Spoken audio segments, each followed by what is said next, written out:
challenge what the governor just said about his own plan? Well, for 18 months, he's been running on this tax plan. And now, 5 weeks before the election, he's saying that his big, bold idea is never mind. And the fact is that if you are lowering the rates the way you described, Governor, then it is not possible to come up with enough deductions and loopholes that only affect high-income individuals to avoid either raising the deficit or burdening the middle class. It's math. It's arithmetic. Now, Governor Romney and I do share a deep interest in encouraging small business growth. So at the same time that my tax plan has already lowered taxes for 98% of families, I also lowered taxes for small businesses 18 times. And what I want to do is continue the tax rates, the tax cuts that we put into place for small businesses and families. But I have said that for incomes over $250,000 a year, that we should go back to the rates that we had when Bill Clinton was president, when we created 23 million new jobs, went from deficit to surplus, and created a whole lot of millionaires to boot. And the reason this is important is because by doing that, we can not only reduce the deficit, we can not only encourage job growth through small businesses, but we're also able to make the investments that are necessary in education or in energy. And we do have a difference, though, when it comes to definitions of small business. You know, under my plan, 97% of small businesses would not see their income taxes go up. Governor Romney says, well, those top 3%, they're the job creators, they'd be burdened.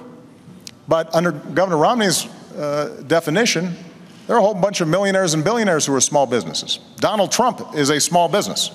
And I know Donald Trump doesn't like to think of himself as small anything, but that's how you define small businesses if you're getting business income. And that kind of approach, I believe, will not grow our economy, because the only way to pay for it without either burdening the middle class or blowing up our deficit is to make drastic cuts in things like education, making sure that we are continuing to invest in basic science and research, all the things that are helping America grow. And I think that would be a mistake.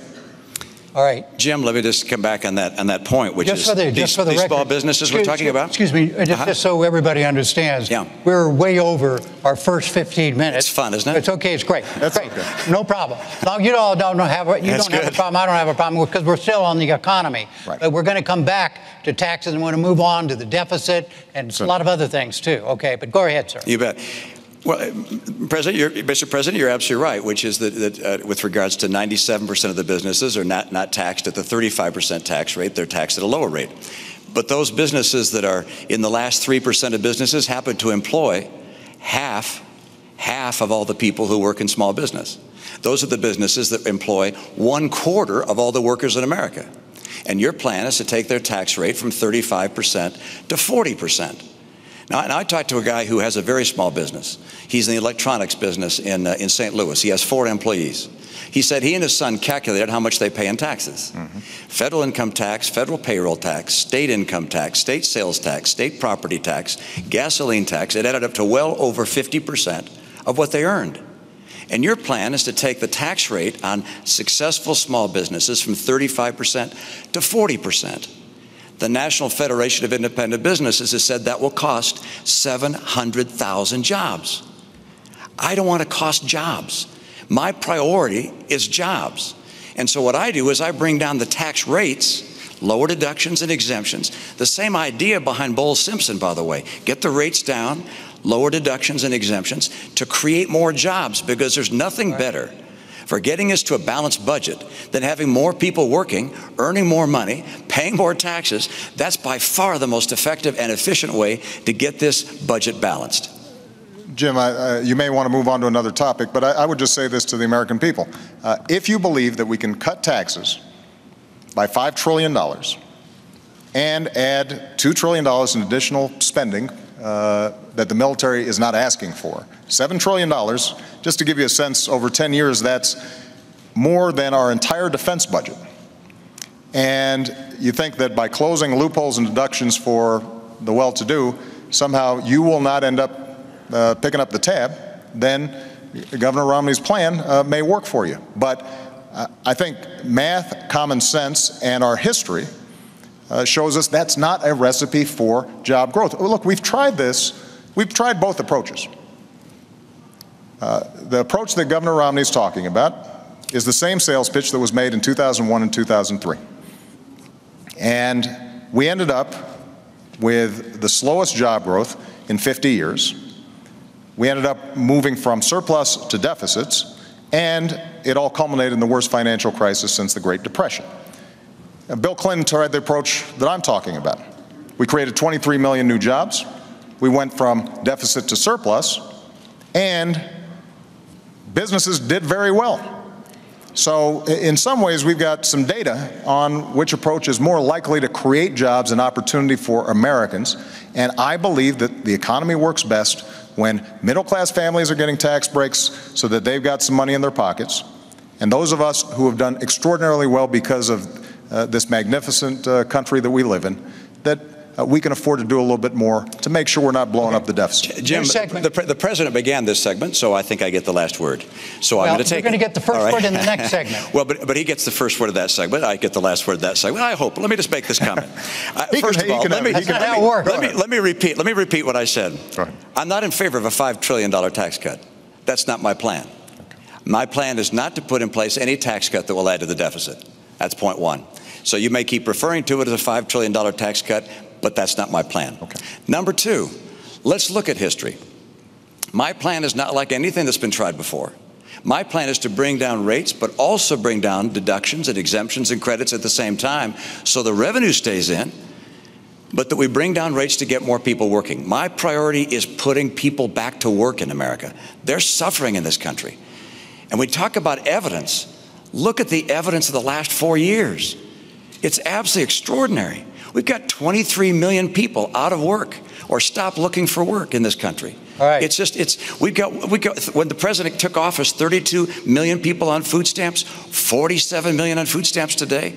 Economic growth this year, slower than last year, and last year slower than the year before. Going forward with the status quo is not going to cut it for the American people who are struggling today. All right, let's talk. We're still on the economy.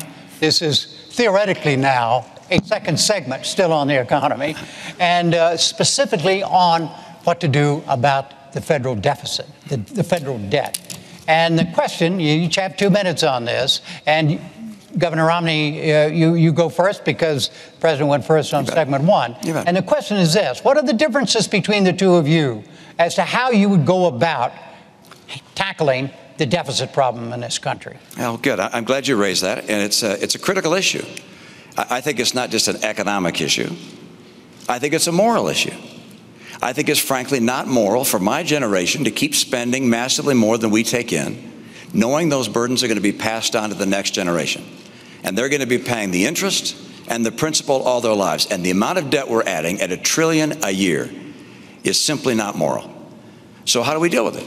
Well, mathematically, there are 3 ways that you can cut a deficit. One, of course, is to raise taxes. Number 2 is to cut spending. And number 3 is to grow the economy. Because if more people work in a growing economy, they're paying taxes, and you can get the job done that way. The president would prefer raising taxes. I understand. The problem with raising taxes is that it slows down the rate of growth, and you can never quite get the job done. I want to lower spending and encourage economic growth at the same time. What things would I cut from spending?